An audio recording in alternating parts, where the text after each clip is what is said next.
Well, I'll just tell you a couple of kinds of things that happened in my personal experience. Like I said, my older brother was drafted, and he was sent to Tuskegee Institute. It was Tuskegee Institute then in Alabama. And he came home and was telling us about it. And so I had this great urge to serve the country with him. So I enlisted into the Army Air Corps. Now, I'm originally from Ohio. And during my younger years, I grew up in a very, very, I guess you'd say, integrated neighborhood at the time. Well, that was my first true shock, is that culture shock.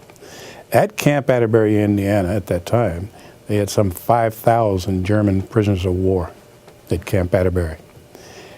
Now, when we got there, and I'm saying we, those of us who came from Fort Hays, they separated us, and I'm sorry, those of a color. We slept in tents across the street. The German prisoners of war slept in the barracks on Camp Atterbury. Now, we had our incidents in Biloxi, and I remember at one occasion they had to declare martial law. The General Hugo P. Updegrove declared martial law for one riot we had one night in Biloxi. It was pretty rough. And needless to say, as a little 16, 17-year-old kid, I was afraid. So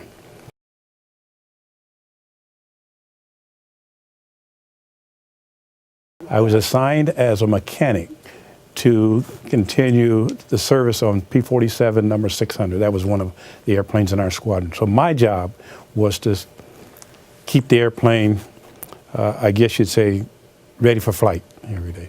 I don't care if you have fuel, oil, change a tire, wipe the windshield, whatever. If something major, you'd take it to the black hangar, and make certain that you had your 100-hour inspections or whatever you had to do. If you had to change a prop, you had to do all of those, anything to make certain that it was airworthy. So when I got discharged in March, then in April, I was hired by the Curtiss-Wright Corporation, which later became North American Aviation and then Rockwell. And I had 33 and a half years of steady employment from that. But I think about many of my peers, and particularly the pilots, who had gone through some pretty rigorous lifestyle, and even those who were trained to be bomber pilots, twin-engine pilots, came back here, they couldn't find a job. A number of the pilots speak to this, and not just pilots, but for those pilots, we had some 32 pilots who were prisoners of war. And some of the pilots will tell you today, they were treated by far with more dignity and respect in a German prisoner of war camp than they did in the United States.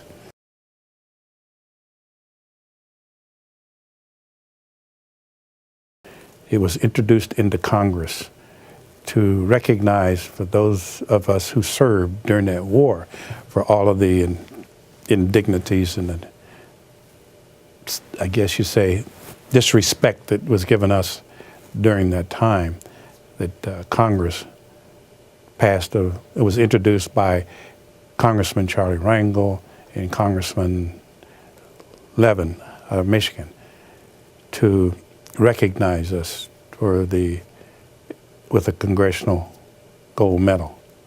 And in 2007, we gathered in the Rotunda in Washington, D.C. I think it was March the 29th of 2007.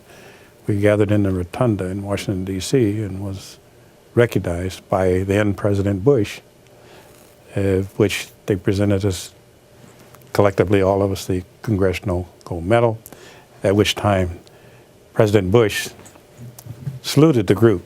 In light of the fact that we weren't regarded, weren't saluted, weren't respected in World War II, it was an atonement for the country, for what we went through.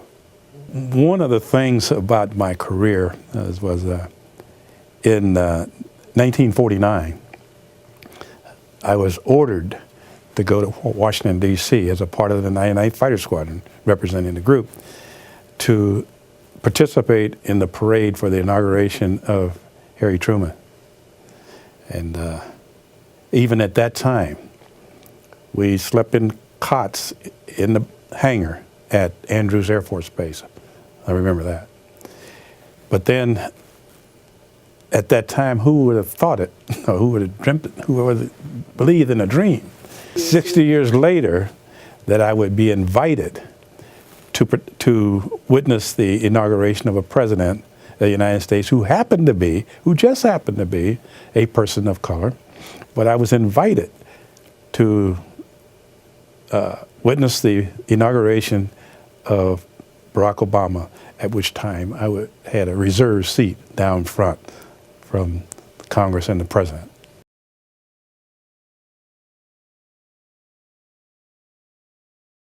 The broad perspective of the whole thing to me is we're not bitter. It's not to be bitter about the past. You can't do anything about that except that has happened and go forth from there. And I'm saying,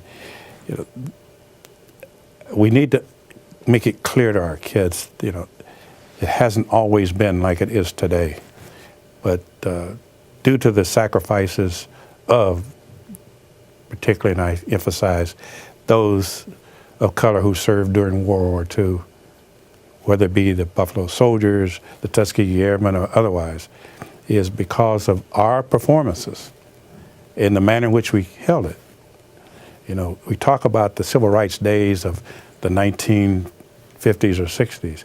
You must understand that when we were suffering and going through our indignity, we had no one to appeal to. We had no laws, no civil rights law.